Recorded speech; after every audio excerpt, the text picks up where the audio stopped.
My parents gave my sister $400,000 for her wedding as a gift, but then sent me an invoice 2 days later, so I paid in cash. Contact was cut off, but my sister is screaming at my door. I never had the best relationship with my parents, but it wasn't terrible either. They were always more partial towards my sister, Sarah, but I learned to live with it. Sarah, now 32, was always the golden child, and I, at 28, was used to being in her shadow.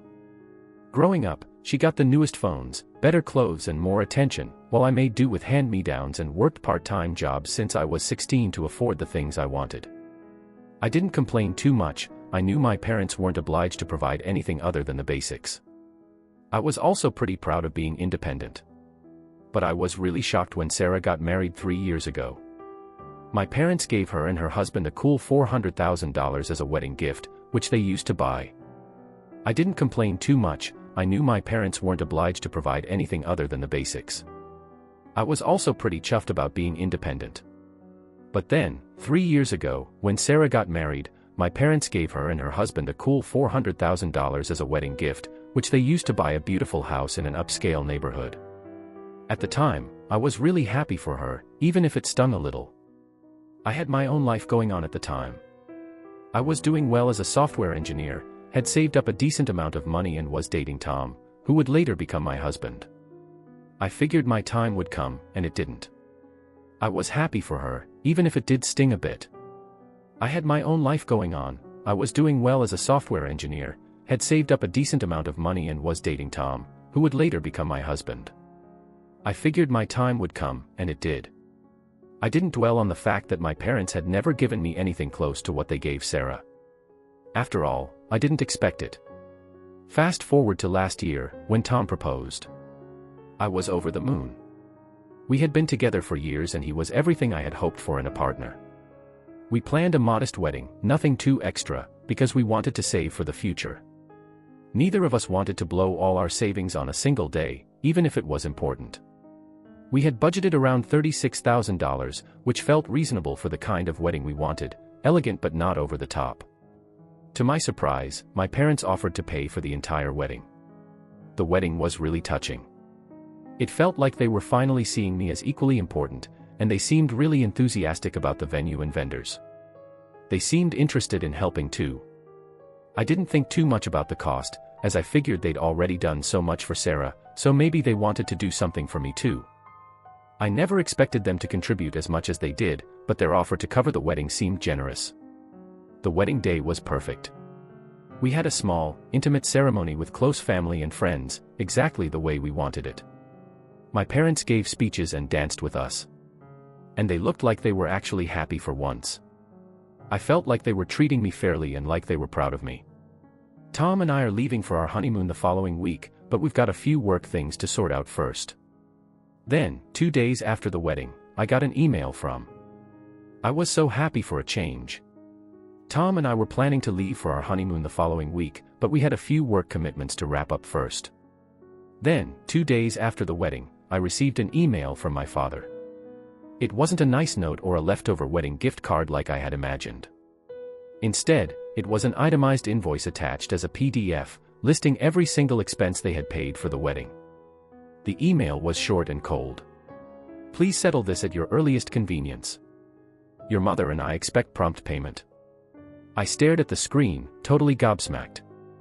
The invoice was for $35,463.89, itemized to the last penny.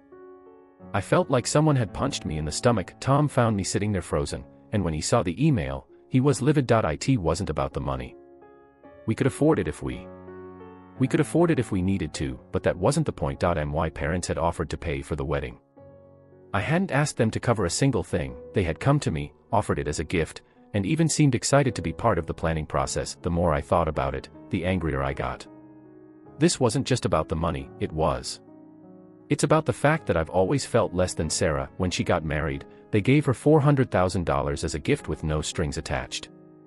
They never asked her to pay back a single cent, and now they're basically billing me for my wedding, treating it like a loan. It feels like all the emotional stuff from years of feeling like I'm not as good as Sarah.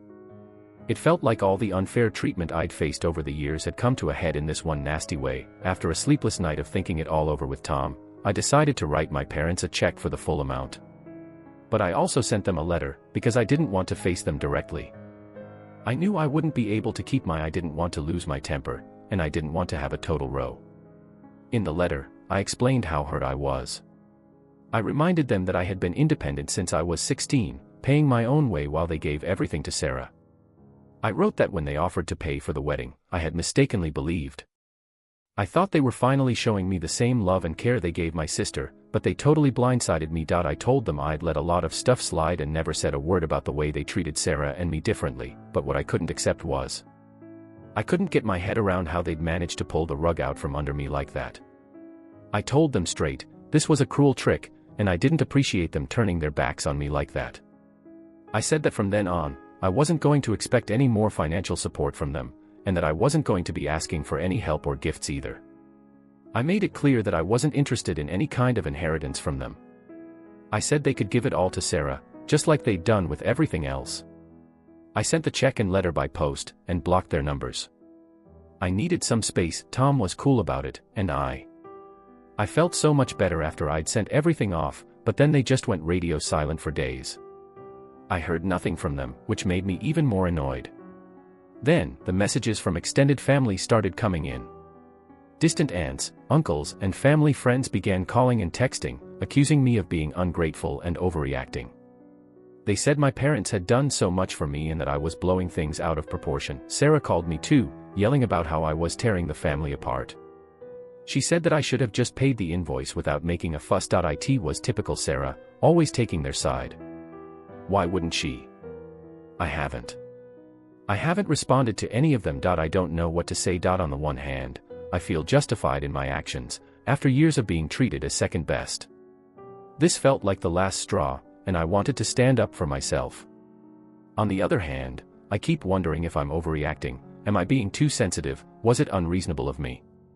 Should I have just sucked it up, paid the invoice and moved on? Or should I have expected them to treat my wedding as a gift like they did with Sarah? Tom's family has been incredibly supportive through all of this. His parents were horrified when they heard what my parents had done, and they've been checking in on us every day. I'm really not sure what to do about my family. They've been incredibly supportive, but now they're constantly messaging me and I'm starting to feel like I can't do this. I'm starting to question whether I made the right decision, whether I handled it the wrong way, whether I should have tried to talk to my parents before cutting them off, or whether I was right to finally draw a line after years of feeling like I wasn't as. I'm really not sure if I made the right decision. I'm starting to think I handled it all wrong. Should I have tried to talk to my parents before cutting them off? Or was I right to finally draw a line in the sand after feeling like I wasn't valued by Sarah for years? I'm so stuck now. I feel like I had every right to be upset and stand up for myself, but another part of me feels like I've just created an irreparable rift in my family. Maybe I should have handled things differently. Do you guys have any advice? Update 1. Since my last post, things have taken a turn for the worse. I had no idea that sending the check and letter would set off such a chain reaction. But here we are. Yesterday morning, I woke up to an email from my mother. It slipped through because she used her work email, which I hadn't blocked yet. The email was long and self-righteous. In it, she explained that the invoice they sent me wasn't meant to be taken seriously. According to her, they never actually intended to cash the check. The whole thing, she claimed, was a life lesson about financial responsibility. They had wanted to test my reaction. And then they said they'd tear up the check and give me a $100,000 wedding gift. I couldn't believe it. What kind of parents trick their adult daughter like that? After reading that, it was obvious that it wasn't about love or fairness, it was about control. They wanted to see if I would push back or just go along with it. It felt manipulative and cruel. So, I mobile deposited the check.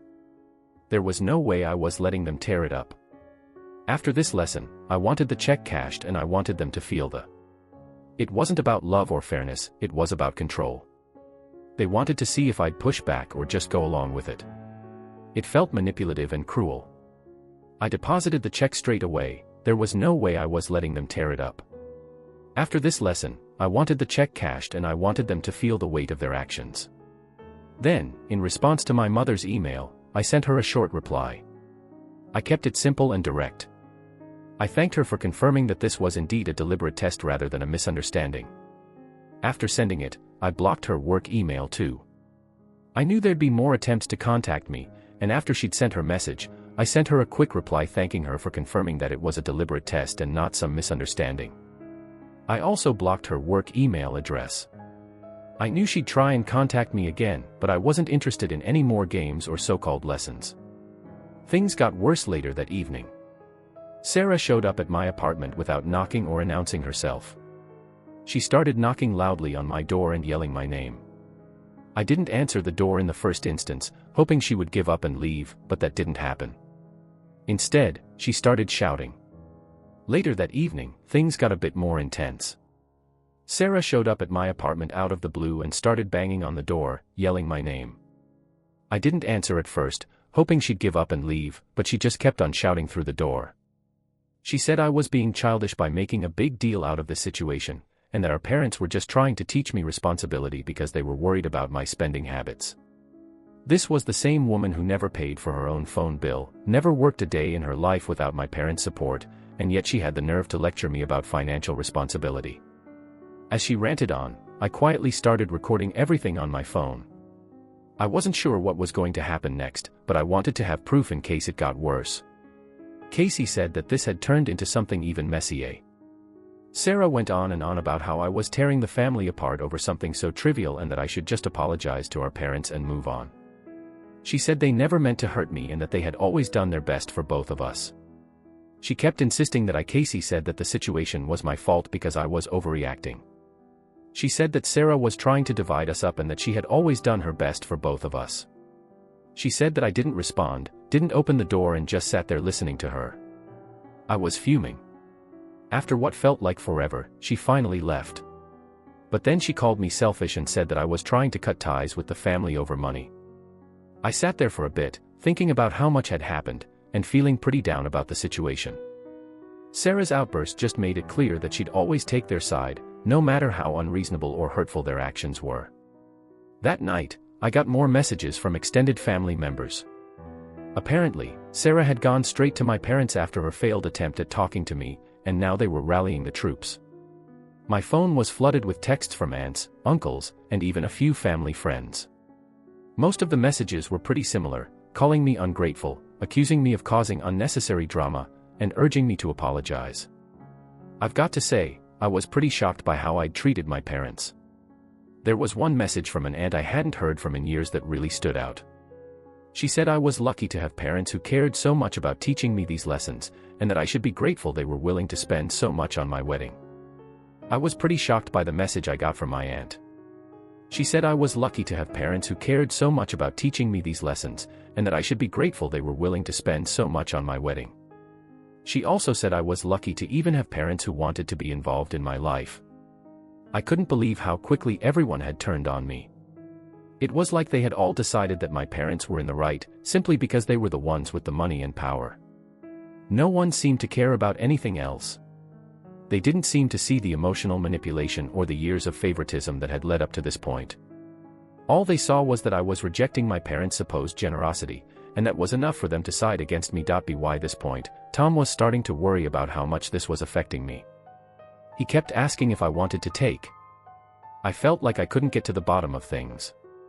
I felt like my parents weren't being honest with me. They thought they were being helpful, but I saw them as favoring Sarah and using money to manipulate us. Tom tried to help me by asking me to take a break from social media and turn off my phone for a while. He tried to reassure me that I wasn't in the wrong and reminded me of all the times my parents had shown favoritism towards Sarah and how they had always used money as a tool to manipulate both of us. The most frustrating part was that I couldn't get any real answers. My parents weren't reaching out to explain themselves any further.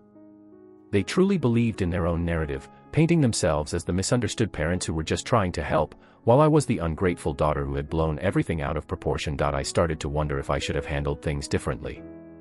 Maybe instead of sending that letter and blocking them, I should have sat down with them and had a real conversation. But then again, I knew how those conversations usually went. They would twist everything around until I was the one apologizing for. I've been feeling pretty down recently. It's a cycle I've been stuck in for years, and I wasn't sure if I had the energy to go through it again. But for now, I'm trying to focus on the life we're building together. We can't do much at the moment, but we can just hope for things to get better. I've got an update for you all. I just wanted to say a big thank you to everyone for your responses. Reading your comments, advice, and personal stories really helped me get my head around what's been going on. It's been a bit of a roller coaster of emotions over the past few days, and your support has been more than I could have hoped for. While I've tried to stay strong through this, it's not been easy. But then things took another turn a few days after Sarah's visit. I got a call from my uncle, my dad's brother. I hadn't spoken to him in years, so I wasn't sure what to expect. He's never really been close to the family, but I figured he was reaching out to tell me to make amends with my parents. But what he told me was unbelievable. He said he'd heard about what was going on through the family grapevine and felt he had to reach out. Apparently, this wasn't the first time my parents 20 years ago, something similar had happened between him and my grandparents. My father's parents. My uncle had refused to go along with their manipulative tactics, and as a result, they smeared his name throughout the family, accusing him of trying to steal from them and being ungrateful. If my dad had done something like this 20 years ago, my grandparents would have been furious. My uncle had refused to play along with their manipulative tactics, so they had gone out of their way to smear his name throughout the family. They accused him of trying to steal from them and being ungrateful for everything they had done for him. My dad didn't support him. In fact, he sided with their parents, which led to a huge rift between the two brothers that had never fully healed. My uncle said that he had always felt abandoned by my dad, and it had taken him years to come to terms with.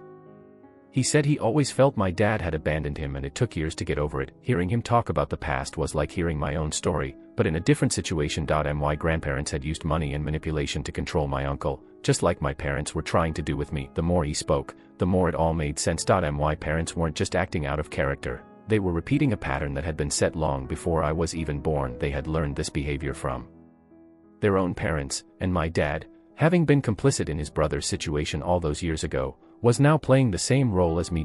My uncle also mentioned that my grandparents' demands were not met with approval. The rift that followed saw them cut him off completely, both financially and emotionally. They painted him as the black sheep of the family, and to this day, there are relatives who still believe the lies my grandparents spread about him. He said it was all about control, and when they couldn't control him anymore, they erased him from their lives. Listening to my uncle's story sent chills down my spine. It was like a mirror image of what was happening to me. Now, my parents were upset because I had refused to play along with her game, and instead I tried to understand my perspective, but they turned the whole family against me. I saw just how deep this toxic cycle ran and how my parents were set in their belief that they could control their children through manipulation. After my conversation with my uncle, I couldn't stop thinking about everything he had said. It made me wonder if, deep down, my father's behavior was driven by guilt. Maybe he knew he had abandoned his brother all those years ago, and now he was trying to justify his actions by doubling down on the same tactics.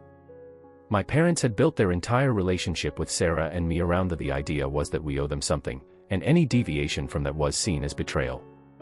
But the more I thought about it, the clearer it became that this wasn't about me at all. It was about them, their unresolved issues and the unhealthy dynamics they had learned from their own parents. In the days that followed, I got more messages from family members in the days that followed. It was clear that Sarah had been working overtime to rally people against me. One of my cousins, who I had always been close to, sent me a long text saying that I was being selfish and disrespectful for not appreciating everything my parents had done for me. She said it wasn't too late to fix things, but I needed to humble myself and apologize before it was too late. Her message was full of the same old rhetoric that everyone else had been using, and it was exhausting to read. I realized that I had been raised in a family where love was conditional. Everything came with. I'd been brought up in a family where love was conditional.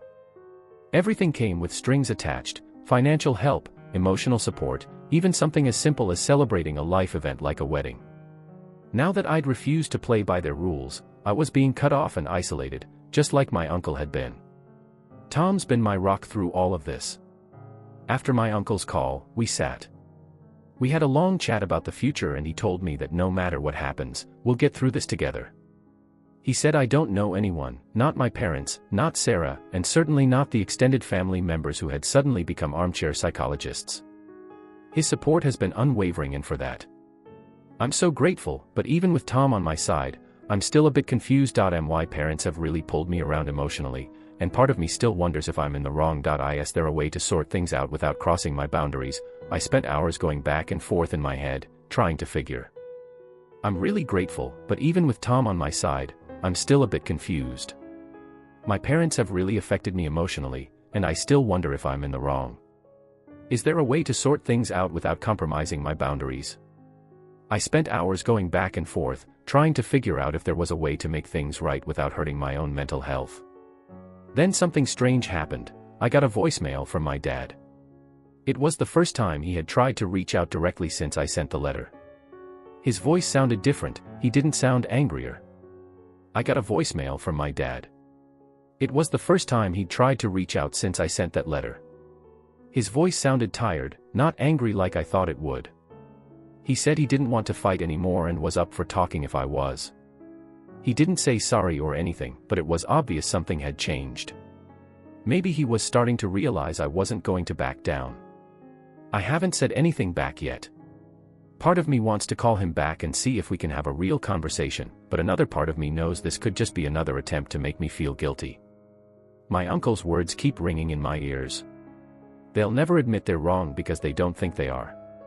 If I do decide to talk to my dad, I need to be prepared for the possibility that nothing will change. Right now, I'm still processing everything, the revelations from my uncle, the messages from family, my dad's voicemail. It's all going on in my head, and I'm not sure what my next step will be. I want to believe that my parents can change. It's great to finally be seen as an equal by them, and not just someone they can control. But I also know that after years of being treated like this, it's going to take more than a single conversation to undo all the damage. For now, I'm taking things one day at a time. Tom and I have been focusing on our lives and our future together, trying to build something healthy and free from the toxic patterns of our families. But the doubt still lingers. Am I doing the right thing by standing my ground, or am I pushing away the only I've got a lot of family, and I'd like to have a clear answer? I'm still in the same situation, but maybe that's okay. I'll keep you all updated as things progress, but for now, I'm just trying to navigate this as best I can. Update 3. Hi everyone. I just wanted to say a big thank you for all your responses, advice, and support. You've been so helpful as I try and work out what to do with my family. When I first posted, I wasn't sure where things were headed or what I wanted to do, but after reading your comments after thinking about it some more, I've figured out a few key things. One thing that stood out to me from your replies was how many of you mentioned that for ages I've been trying to make things better with my mom and dad, trying to sort things out and act like everything was normal. But the truth is, I've finally accepted that it's fine if things don't go back to normal, because to be honest, I'm not even sure what normal was. The way my parents interacted has always been unhealthy, and I spent years trying to ignore that, but now I realize it's okay to let go of the idea that things will ever be the way I want them to be. A lot of you also said I might have been too forgiving when it comes to my dad's guilt. Looking back, I see that I was hoping that maybe, just maybe, my dad's behavior was driven by guilt and that he could change. You were right, it doesn't justify his actions and it doesn't excuse the years of manipulation, favoritism, and emotional control. No. I know he feels bad about what happened, but that doesn't change the fact that he did wrong. I can't just forget about it, but at the same time, I need to move on. I need to finish this chapter of my life, even if that means I don't reconcile with my parents. So, I decided to meet my dad. I felt like it was something I had to do for myself, not for them. When I met him, I could tell right away that he wasn't the same person I grew up fearing. He seemed worn out. He was pretty down, almost defeated, and for the first time ever he actually seemed apologetic. He didn't come out and say, "I'm sorry," exactly, but he did apologize for how things had gone with the wedding and for how my mom and Sarah had treated me. He even mentioned that he had spoken to some of our relatives and asked them to stop bothering me, which I was a bit relieved about. But then he did something that caught me off guard. He tried to return the money. He pulled out the same check I had sent him for the wedding. He handed me the receipt and asked me to take it back. He said that he and my mom had talked about it and that they wanted to sort things out, but this time I was ready. I told him as clearly as I could that I wasn't taking the money back. I made it clear that this wasn't just about the money, it was about everything that had happened over the years, the way I had always been treated as second best and the emotional toll that had taken on me. I told him that taking the money back wouldn't if he could just fix that and make it clear this wasn't about a financial transaction, that'd be great. I could see how frustrated he was when I turned down the money. It was like he didn't know what else to offer me. I guess he thought returning the money was his way of saying sorry, but it didn't address the deeper issues that had been building up for years. He couldn't see that the damage wasn't something that could be undone with a check. After I told him I wasn't taking the money, he sat quietly for a few minutes before saying that he didn't want to lose. He said he knew things had gone too far and he didn't want our family to be torn apart. I could tell he was trying to be sincere, but even then, I realized that I wasn't looking for reconciliation, not in the way he wanted anyway. I wasn't interested in going back to how things were, pretending like everything could magically be okay again. What I needed was space, a real break from the toxic dynamic that had defined our relationship for so long. So I told him that I needed a break from I told him that while the meeting was important, it didn't change much. I explained that I wasn't ready to just forgive and forget, and that I needed time to heal on my own terms. He didn't argue with me, which surprised me. He just nodded and said he understood. He didn't try to convince me to come back or tell me I was overreacting, like he had in the past. In some ways, that was more of an apology than anything else he could have said. As I left the meeting, I felt a strange mix of emotions. I wasn't angry, but I wasn't. I'm feeling a bit better now. I guess I'd gone into it hoping for some kind of resolution, but things don't always work out the way we want them to.